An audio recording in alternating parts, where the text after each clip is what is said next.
Hi guys, welcome back to my channel. It's Indian Doll. As you see, got my baby with me. This will be mommy's video because right now I look like a mom with my jogger pants on, t-shirt. But before we get started to this video, I would like you guys to please hit your notification bells so that you will be notified when I upload. If you guys like this video, go ahead and give me a thumbs up. And if you guys like this channel, go ahead and subscribe. But enough of that, let's get into the video. Okay, so this video really gonna consist of 12 things I've learned since being a mom for a year. And I just want to start this video off by saying to my son, if you ever watch this video later down the road, I love you all my heart.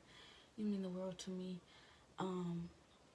You're just an amazing person, and I want you to always be great. Be a great person. Never give up on your dreams, you know. Strive to be the best person, best man, best son, best father you can be in life. Always do what's right. You know, if you need any help, mommy's always here. I'll never turn my back on you. And I want you to always be better than us. Be better than your mom. Be better than daddy. Be better than the ones that came before you. And I just love you so much. So, okay. The 12 things I learned while being a mom for a year is mess is gonna happen. That's number one. What I mean by that is everything gets messy, dirty, tore up, and it's not necessarily a bad thing. Hey, pumpkin. Look, mom's recording.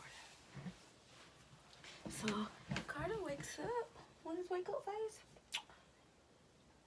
It's not necessarily a bad thing. Mess is gonna happen, and it's okay as long as you fix it and figure it out. It's alright. Don't freak out over the mess, whether it be throw up, poop, you know, anything, food. It's gonna happen. He tears up things all the time. He's messing up his clothes constantly, and it's so hard to prevent messes with children. It's just gonna happen. You just have to clean it up. You just have to get over it, move forward. Number two, patience is key. Patience. Before anything else, you have to have patience if you have kids. Because when you're having a newborn, they're 1 month old, couple of weeks old, couple days old. They don't know night and day. They don't understand. So you're up, you're sleepy, you're tired. They don't get it. Also, at his age, trying to get him to eat foods, trying to get him to try new things, trying to get him to come here, trying to get him to stop doing stuff, trying to get him to stop putting things in his mouth. It's hard, it's a struggle. You have to have patience with kids. Kids test every ounce of patience you have in you. And I mean that with everything in me. Like, you have to have patience as a parent. So, number two, he taught me patience. Number three, what's the third thing, Carter?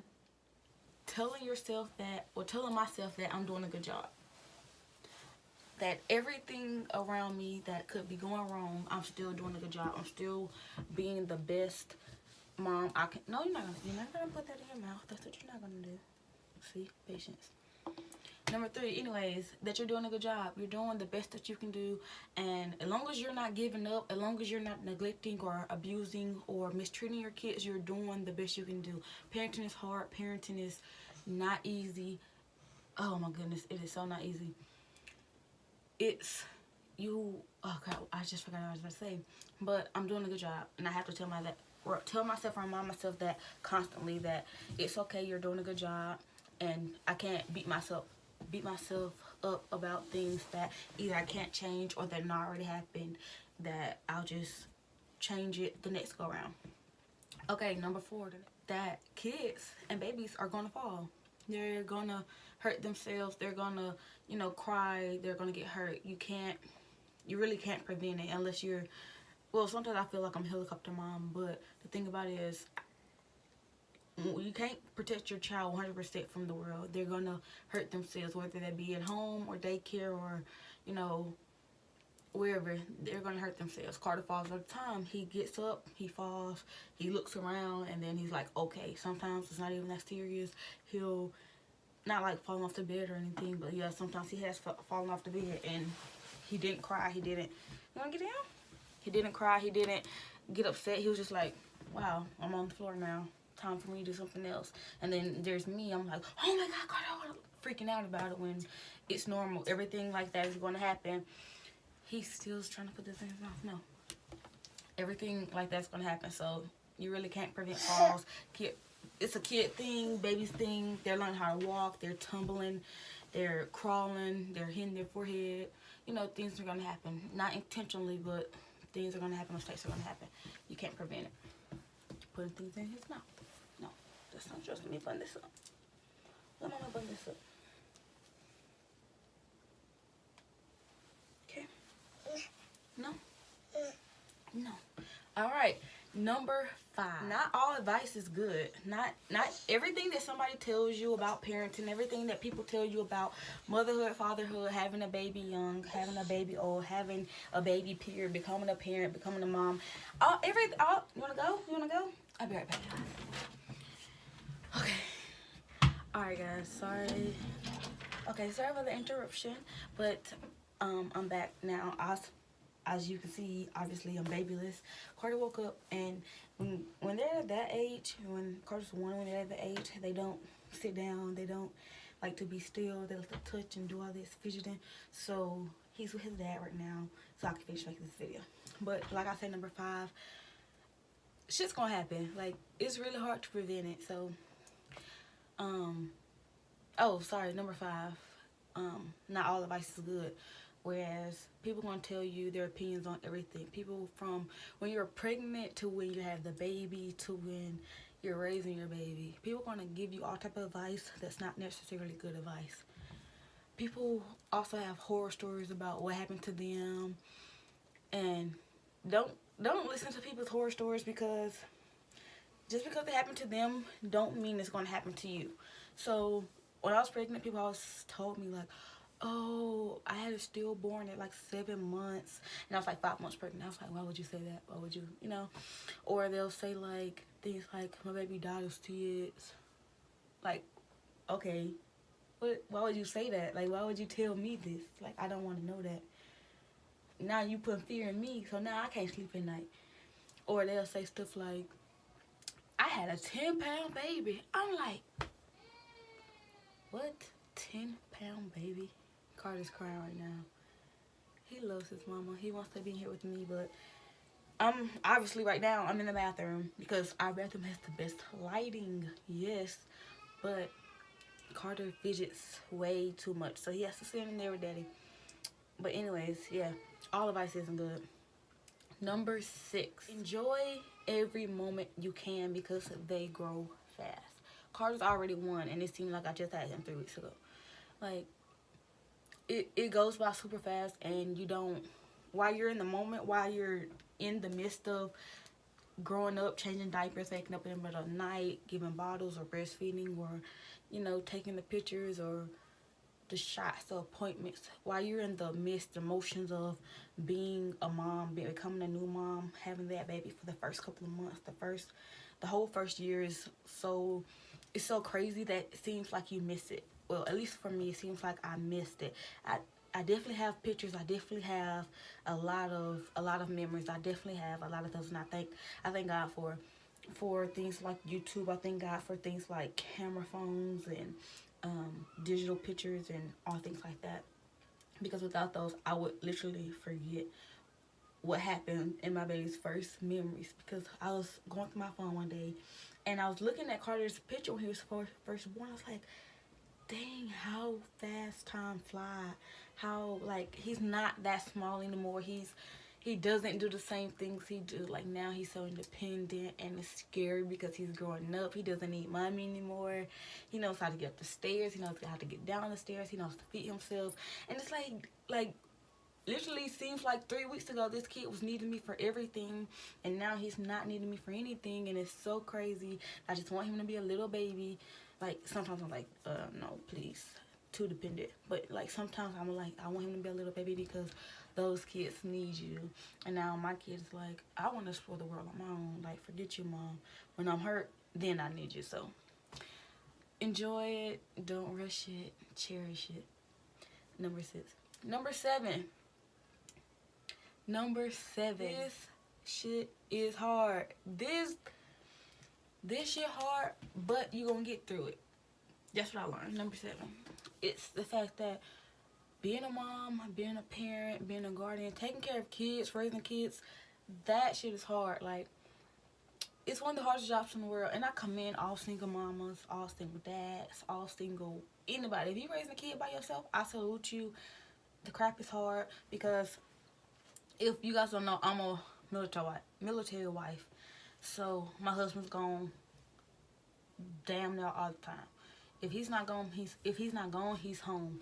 And if he's home, he's trying to recuperate, trying to get back into the mix of things. So sometimes he's gone for months, or sometimes he hasn't been gone for months, but sometimes he's gone for a month or a month and a half or 4 or 5 weeks at a time. And it's just me. It's just me taking care of Carter, just me taking care of the household, just me taking care of myself. It's just me, no help. And it's hard those times. It's hard because I'm frustrated. I have nobody to go to. I have nobody to put the baby on to where it's like, you get them right now. It's hard. So being a parent, doing any parently duties is hard. It's challenging. It's tough, but we get through it. We smile at the end of the day, make sure our kids happy, healthy, and at the end of the day, that's really all that matters. Number 8, I learned that I will always need help, and this job was not meant to be done alone. So I'm not a really religious freak, but I do believe in God, and I'm very spiritual, and I feel that God did not place us on earth to be alone.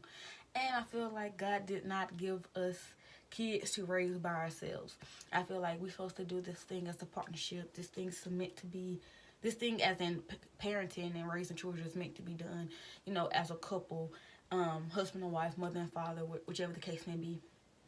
But the thing about it is, I don't think, regardless of if you're married or not, dating or not, with your significant other that you have, the child's parents, if you're a single dad, you don't have to be with the child's mother. If you're a single mom, you don't have to be with the child's father. But I definitely don't think raising kids is something you should do alone. Whether that be your best friend helping you, your cousin, your sister, your mom, your dad, somebody helps you. And having a support system is crucial and essential to raising kids, because man, I definitely believe in the saying, it takes a village to raise a child, because raising kids is like, not even kids, I only have one child, but raising a child is hard. So imagine a parent that raises 2 or 3 kids by themselves. Like, it has to be challenging. The world, it feels like the world on their back. Trust me, I get it. Number 9. Freaking out is going to happen. Just regroup. Just pull yourself together at the end of the day and focus on the main goals, because I don't think it's easy not to freak out when you have a baby. During Carter's first couple of months here, I freaked out quite a bit about him not pooping, about him not pooping, getting enough breast milk, about people holding him a certain type of way, about making sure he's bundled up, like freaking out, like totally losing my crap about, like, I don't know if he's eating enough, or is he cold, or anything, because we do live in Alaska. So as a new mom, you're trying to go that extra mile, or sometimes you don't go the extra mile, and then you realize it later, and you're like, damn, the worst mom ever. Sometimes you really feel like the worst parent, but that's life. It's gonna happen. So you can't avoid not freaking out, especially if you care deeply about your kids. And if you care about your kids, you're gonna freak out about certain things. It might not be the things I freak out about, but it's something that you're gonna go through with your kid that you're gonna be like losing your mind about. So all you have to do is get past the freaking out stage, regroup, do it better next time, and then just move forward. That's all. Number 10, mommy needs her time too, and to not feel guilty about it. That is my favorite one, because I think us moms, we honestly forget about ourselves, and we are so invested into our household and our kids. And if you're married, you're investing to your husband. If you're not married, then you're invested to your spouse or your career. We're so invested into the things that we put our time and energy into that we forget about taking care of us. We forget about kick back and relaxing, eating a donut or whatever the case, whatever you like. I like tacos, so eating tacos. So we forget about taking a 20-minute bath with bubbles and, you know, nice candles, or going out for drinks with the girls, going to get our nails done, our hair done. We forget about those things, putting on makeup, making us look pretty. We forget about pampering ourselves, and I think that is crucial to raising great kids and having a great mental, because if you're messed up here, how are you going to raise kids? Like, how are you going to do it? Like, you're not going to be functioning well enough to raise kids. So I always try to make sure that my mind is right, so that my heart is pure. That way I don't take out what's going on up here on my kid, if that makes sense. But the thing about it is, I have to once a week, or not, sometimes not even once a week, every 2 weeks, I, you know, take me a long bath. I ignore everybody in the house, cut my phone off, just relax. Or I go get my nails done, or I go get a foot massage or something I do for myself, just me time. We need that as moms. Number 11, I know this one, but I don't have 11 fingers. So number 11, learn something new every day.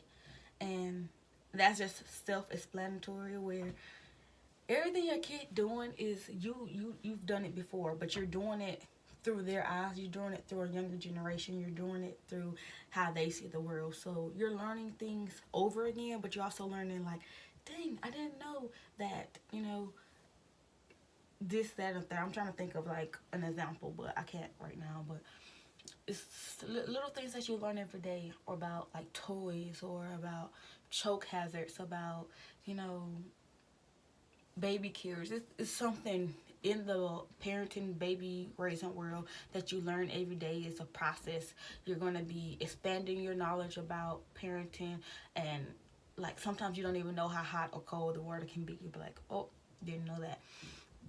Exactly, when the first day I brought my kid home, I did not know how to bathe a newborn baby. I was scared to death, thinking that the baby was gonna, like, I thinking that he was gonna slip out my hands, that he was gonna, I was freaking out.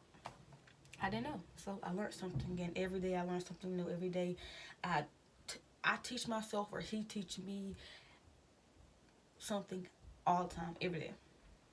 Number 12, last point that I learned these 12 months of being a mom is, it's okay to cry. It's okay to not know something. It's okay to ask for help. It's okay. Us moms, us as parents, we have to stick together and help each other, because we just have one main goal, and that's to have a better life for our kids, to raise our kids to be great humans, raise our kids to be upstanding citizens in society, to make sure our kids are successful, happy, and healthy.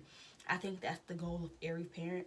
And sometimes we don't know. Sometimes we just don't know, and sometimes we're lost. Sometimes we are overwhelmed, and sometimes it's not fun. Sometimes we get neglected. Sometimes it's just so freaking hard that you don't want to do it anymore.